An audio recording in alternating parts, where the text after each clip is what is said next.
اس اعلان کے بعد ان کے اپنے کھوجی ہر جگہ چپے چپے پر پھیل گئے. 100 اونٹ بہت بڑی دولت ہوا کرتی تھی ان کے لیے، اور ڈھونڈتے ڈھونڈتے غار کے دہانے تک، وہاں تک یہ لوگ پہنچ گئے، غار کے منہ تک بھی پہنچ گئے.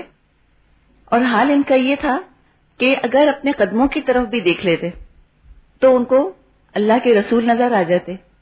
جب یہ حالت دیکھی تو حضرت ابو بکر گھبرا گئے، اور گھبرانے میں یہ آتا ہے جو ان کے الفاظ آتے ہیں روایات میں کہ انہوں نے کہا کہ یا رسول اللہ، اگر میں مارا جاؤں تو صرف ایک آدمی ہوں، اور اگر آپ قتل ہو گئے تو امت ہی غارت ہو جائے گی.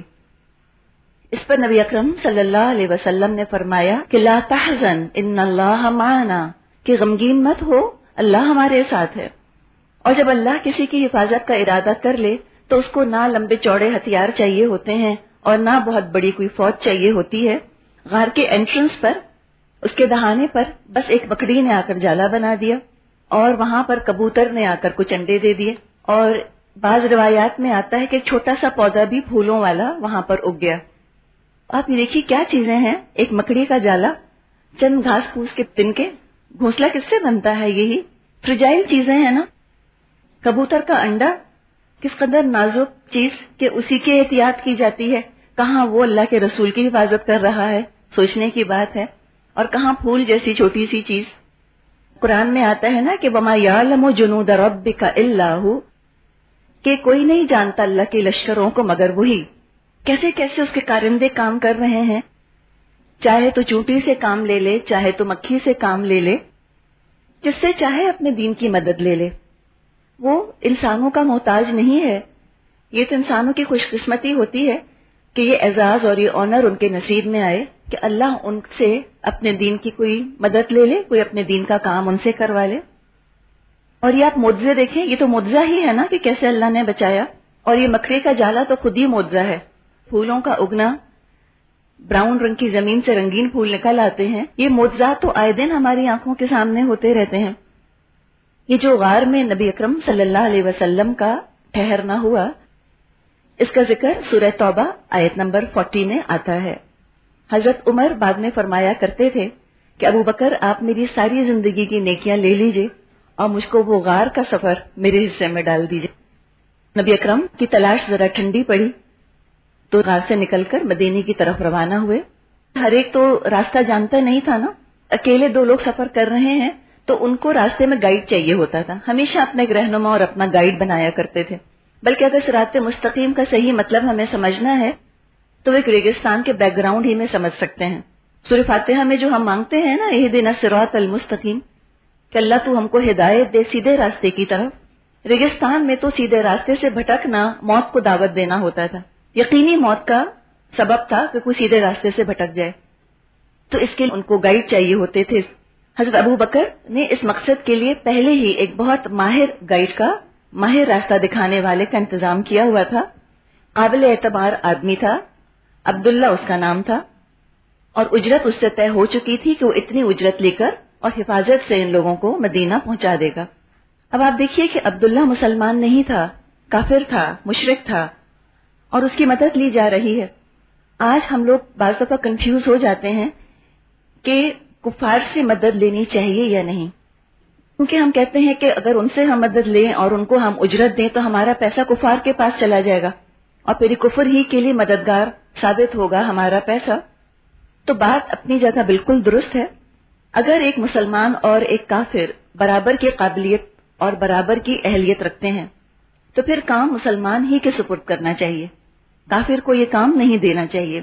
لیکن اگر کوئی مسلمان اس کام کا ماہر نہ ملے تو پھر بہتری اسی میں ہے کہ ایسے شخص کو ہائر کیا جائے جو اپنی فیلڈ کا ایکسپرٹ ہو، چاہے وہ ایمان کی دولت سے محروم ہو.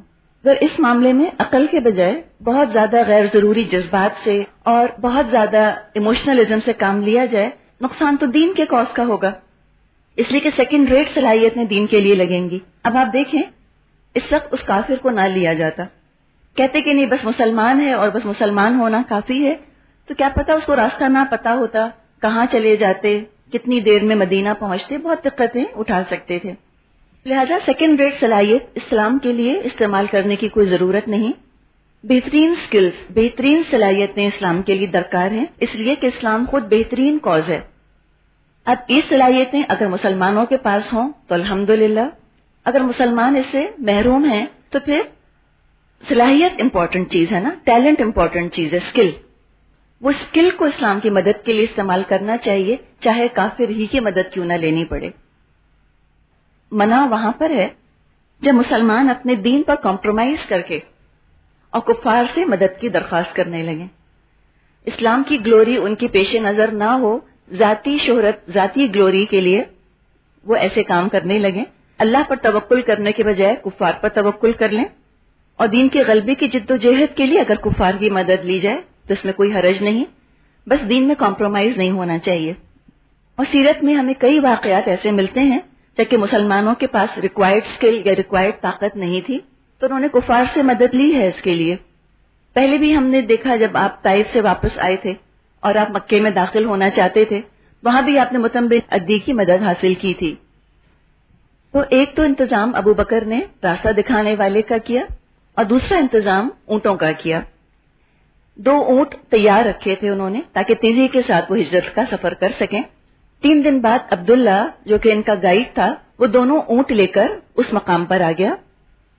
حضرت ابو بکر نے قصوہ نام کی اونٹنی نبی اکرم صلی اللہ علیہ وسلم کو تحفتاً دینا چاہی، لیکن آپ نے کہا کہ نہیں، میں قیمتاً لوں گا، اس لیے کہ جس طرح مسلمان فی سبیل اللہ خرچ کرنے کا شوق رکھتے تھے، تو پھر یہ کیسے ہو سکتا ہے کہ نبی اکرم صلی اللہ علیہ وسلم یہ شوق نہ رکھتے ہوں؟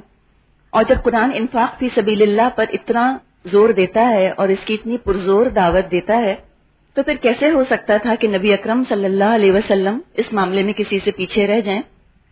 جبکہ ان کے بارے میں تو آتا ہی ہے کہ انا اول المؤمنین، کہ میں تو سب سے پہلا مومن ہوں، خود ہر حکم پر عمل کر کے، خود ہر حکم کا حق ادا کر کے اور اطاعت کا حق ادا کر کر ہی رہنما اور لیڈر بنا کرتے تھے۔ اور جب امتوں پر یا قوموں پر زوال آنے لگتا ہے، تب ان کے حاکموں کا اور رہنماؤں کا یہ حال ہو جاتا ہے کہ قوانین دوسروں کے لیے ہوتے ہیں، اوروں کو نیکی کی ترغیب ہوتی ہے اور اپنے لیے مراعات اور ایگزمپشنز۔ عبداللہ ماہر، قابل اعتبار آدمی تھا۔ اس نے مدینہ جانے کے لیے جو راستہ اختیار کیا وہ مشکل اور لمبا تو تھا لیکن محفوظ تھا، اس لیے کہ اگر وہ نارمل روٹ پر چلتے تو وہ تو پتہ ہی تھا اور اسی راستے پر ان کے کھوجی تھے، تو ایک ایسا ڈیٹور لے کر انہوں نے ایک راستہ اختیار کیا جس سے کہ ان کو دھوکہ دیا جا سکے جو کفار ان کی تلاش میں تھے۔ اب راستے میں کوئی ملتا اور نبی اکرم صلی اللہ علیہ وسلم کے بارے میں پوچھتا تو ابو بکر فرماتے کہ یہ آدمی مجھ کو راستہ بتاتا ہے۔ بات تو صحیح کی انہوں نے، یہی ہم نے ابراہیم علیہ السلام کے قصے میں بھی پڑھا، سورہ انعام میں بھی، اسی کو توریا کہا جاتا ہے۔ اور جب جان خطرے میں ہو یا ایمان خطرے میں ہو تو اس طرح توریا سے کام لیا جا سکتا ہے۔ جھوٹ نہیں ہے، سچ بولا گیا، لیکن سچ ایسے بولا کہ اگلا کچھ اور سمجھا اس کا مطلب۔ تو رہنما تو تھے نبی اکرم صلی اللہ علیہ وسلم، لیکن انہوں نے یہی بات کی، سننے والا سمجھا کہ شاید یہ کوئی دنیا کا راستہ دکھانے والے ہیں۔ اسی سفر کے دوران ان کا گزر معبد کے خیمے سے ہوا۔ بہت مہمان نواز خاتون تھی، لیکن ان دنوں چونکہ قحط پڑا ہوا تھا، لہٰذا نبی اکرم صلی اللہ علیہ وسلم اور حضرت ابو بکر رضی اللہ تعالی عنہ کی کوئی مہمان نوازی نہ کر سکیں۔ بکریاں ان کے پاس تھیں، ان کے تھنوں میں دودھ نہیں تھا۔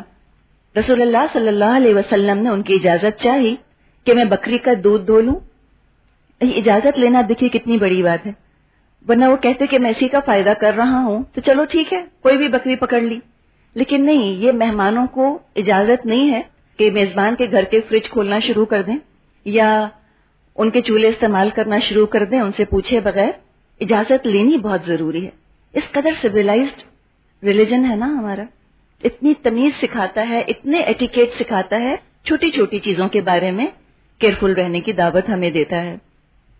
تو جب معبد نے آپ کو اجازت دی تو آپ نے اللہ کا نام لیا، بسم اللہ پڑھ کر آپ نے بکری کا دودھ دھونا شروع کیا اور اتنا دودھ نکلا کہ ایک بڑا برتن بھر گیا۔ جب معبد کے شوہر آئے تو انہوں نے یہ سارا واقعہ ان سے بیان کیا، رسول اللہ صلی اللہ علیہ وسلم کا حال حلیہ بھی بتایا۔ اس پر ان کے شوہر کہنے لگے کہ واللہ یہ تو وہی صاحب قریش ہیں جن کے بارے میں لوگ طرح طرح کی باتیں بیان کرتے ہیں۔ میرا ارادہ ہے کہ ان کی رفاقت اختیار کروں اور کوئی راستہ ملا تو میں ایسا ضرور کروں گا۔ پہچان گئے کہ یہ اللہ کے رسول ہی ہیں جو یہاں سے آ کر گزرے ہیں۔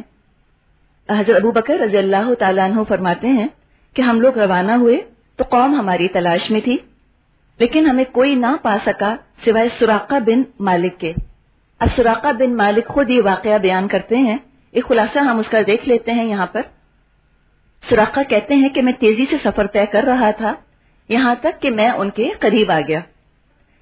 اس کے بعد گھوڑا مجھ سمیت پھسلا اور میں اس سے گر گیا، پھر سوار ہو کر پیچھا کیا اور اتنا قریب آ گیا کہ حضور کی قرات سن رہا تھا۔ آپ جا رہے تھے اور آپ قرآن پڑھ رہے تھے، تو اتنا قریب یعنی کہ وہ پہنچ گیا، بس پکڑنے ہی والا تھا ان کو، تو اتنا قریب آ گیا کہ حضور کی قرات سن رہا تھا، مگر رسول اللہ پیچھے مڑ کر نہ دیکھتے تھے، جبکہ ابو بکر بار بار پیچھے مڑ کر دیکھ رہے تھے۔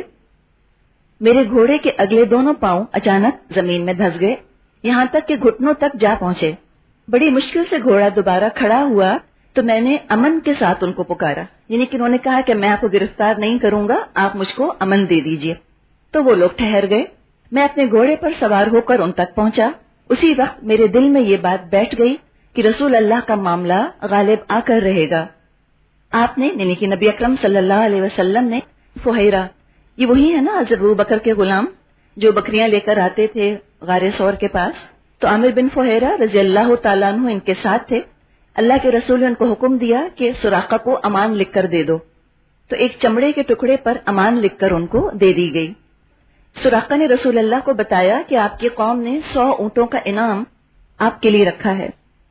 بعض روایات میں یہ آتا ہے کہ نبی اکرم صلی اللہ علیہ وسلم نے ان سے کہا کہ تم کسرا کے کنگنوں کے مالک بنو گے، ایران کے بادشاہ کے کنگن ایک دن تمہارے پاس آ جائیں گے۔ اب آپ یہ دیکھیے کہ جب مدینے سے انصار آئے تھے اور انہوں نے آپ سے کہا تھا کہ ہم آپ کی مدد کریں گے تو ہمارے لیے کیا صلہ ہے، ان سے آپ نے کیا فرمایا تھا؟ تمہارے لیے جنت ہے۔ یہاں سراقہ سے کہہ رہے ہیں تمہارے لیے کنگن ہے سونے کے۔ تو آپ نے دیکھا کہ ہر ایک کو ایک ہی طرح سے آپ ٹریٹ نہیں کرتے تھے، ان کے مینٹل لیول کے مطابق، ان کی پسند پریفرنس کے مطابق ان سے بات کرتے تھے۔